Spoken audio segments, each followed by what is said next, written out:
Από μικρή όταν σκεφτόμουν το γάμο μου, είχα ονειρευτεί, ένα από τα πράγματα που είχα σκεφτεί σε σχέση με το γάμο μου είναι ότι θα ήθελα να γίνει στο ναύπλιο.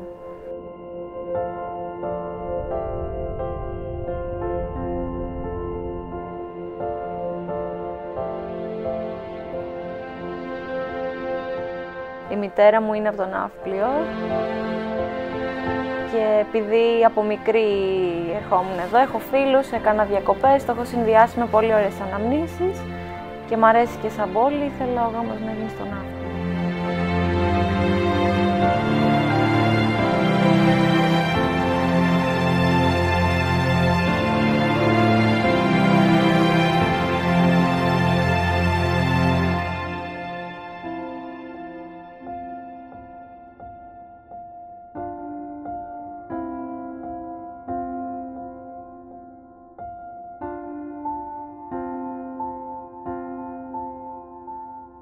Είχαμε βγει έξω παρέα, πίναμε. Όπως πίναμε, γύρισε ένα μπουκάλι με ουίσκι πάνω στη Μαρία και την έκανε μέσα στο ουίσκι. Είχαμε βγει μετά τη δουλειά, μια καθημερινή όλοι οι συνάδελφοι. Εκεί που είχαμε βγει και καθόμασταν, κάπως έγινε και χύθηκε ουίσκι πάνω στο παντελόνι μου.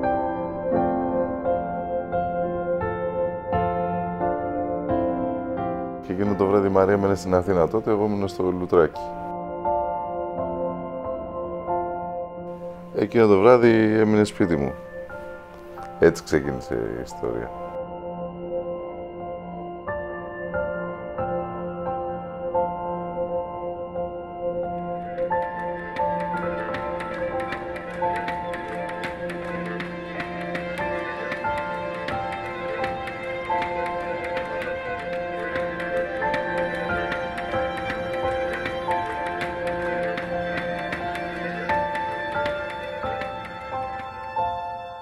Την παρέα με τα παιδιά γνωριζόμαστε πολλά χρόνια. Είναι από τις παρέες που επειδή εγώ γυρίζω δεξιά-αριστερά θα μπορείς να πεις ότι εύκολα θα μπορούσαν να διαλυθούν.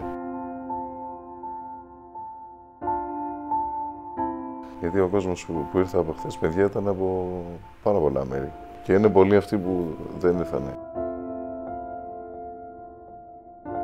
Εγώ όταν γυρίζω Ελλάδα ή γενικότερα, όταν έρχομαι εδώ πάω στο σπίτι μου. Στο σπίτι μου είναι οι φίλοι μου.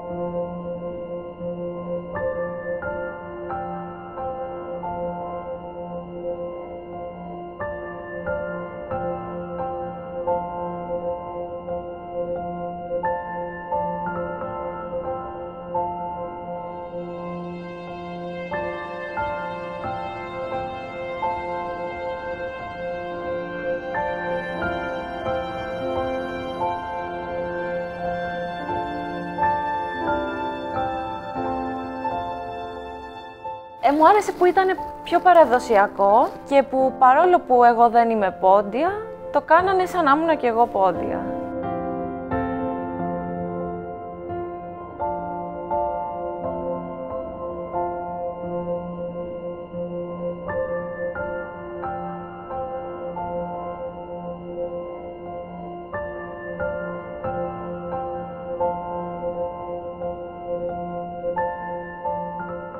Ιδιαίτερα αισθανόμουν όλη την ημέρα.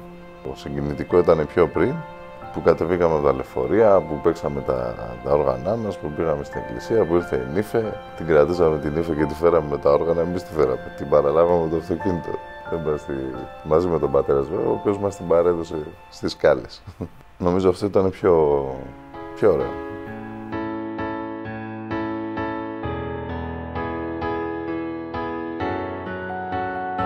Στέφεται η δούλη του Θεού Μαρία, των δούλων του Θεού Αντώνιου, στο όνομα του Πατρός και του Υιού και του Αγίου Πνεύματος.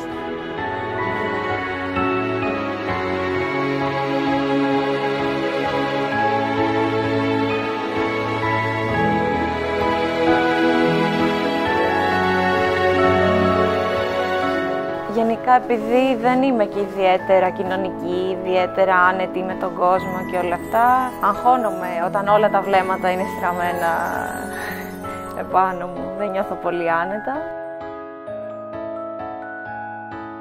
Γιατί ο Αντώνης το διακομώδησε, δεν ήταν και πολύ στο κλίμα, οπότε λίγο με κόλλησε περισσότερο, αυτό με άγχωσε, αλλά εντάξει. Δηλαδή ένιωθα πιο άνετα όταν χορεύαμε όλοι μαζί, παρά όταν χορέψαμε οι δυο.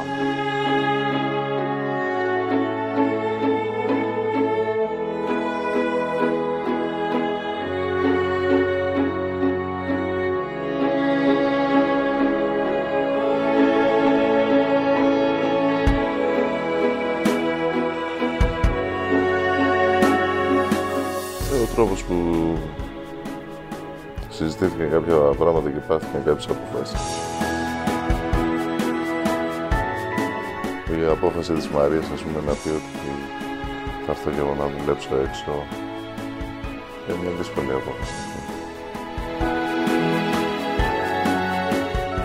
Στις στιγμές είχαμε πολύ... Συνήθως έχουμε ωραίες στιγμές, γιατί τσάκωνομαστε.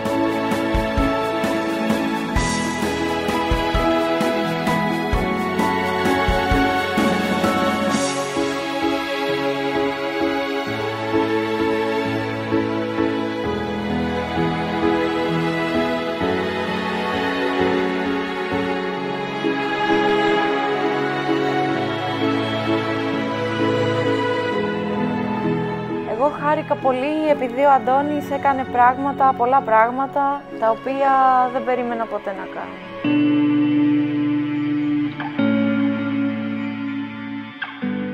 Και σε σχέση με τη φωτογράφηση, με το βίντεο, όλα αυτά που κάναμε. Και σε σχέση με τον μπατσελορέτ μου πάλι, του είχε στείλει η κουμπάρα μου ένα ερωτηματολόγιο, έτσι σαν να κάνουμε για πλάκα στον μπατσελορέτ, και ανταποκρίθηκε, απάντησε δηλαδή και της το έστειλε πίσω. Και εννοείται το να δεχτεί να κάνουμε θρησκευτικό γάμο και να γίνει στο ναύπλιο. Ήταν πολύ δεκτικός.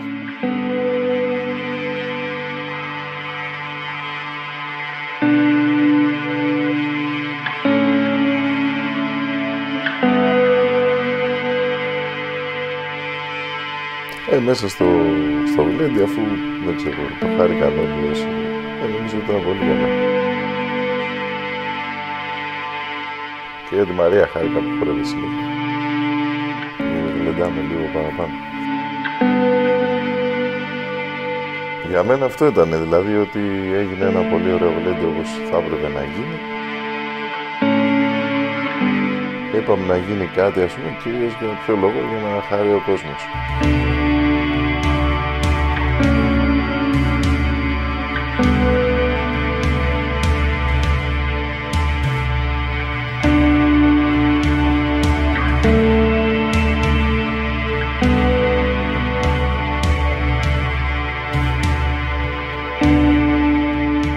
Με τον Αντώνη γνωριστήκαμε στην πρώτη εταιρεία που δούλευα, φώτικα πάλι πτυχίο. Δούλευα και αυτός εκεί και έτσι έγινε η πρώτη γνωριμία.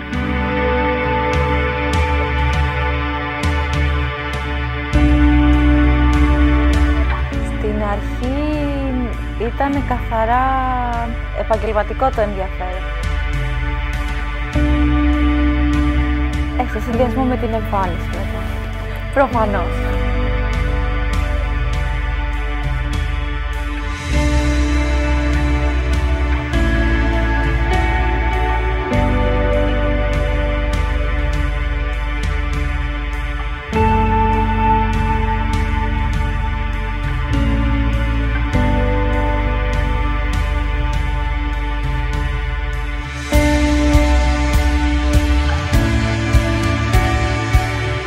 Σε κάποια φάση θέλαμε τα Σάββατα να κάνουμε rotation, να μην πηγαίνουμε όλοι μηχανικοί. Και εγώ είχα διαλέξει το Σάββατο που ήξερα ότι θα είναι και ο Αντώνης.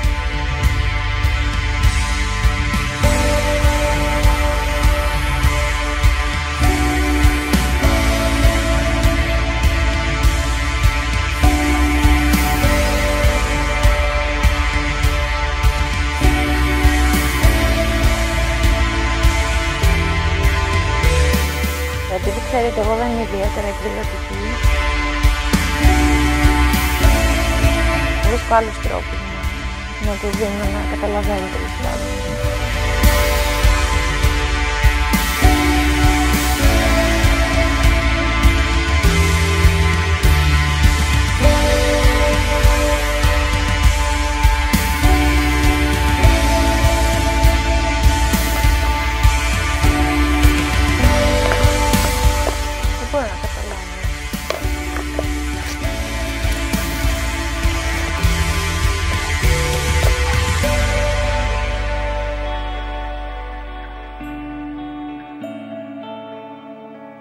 Αυτό πιστεύω ότι είναι...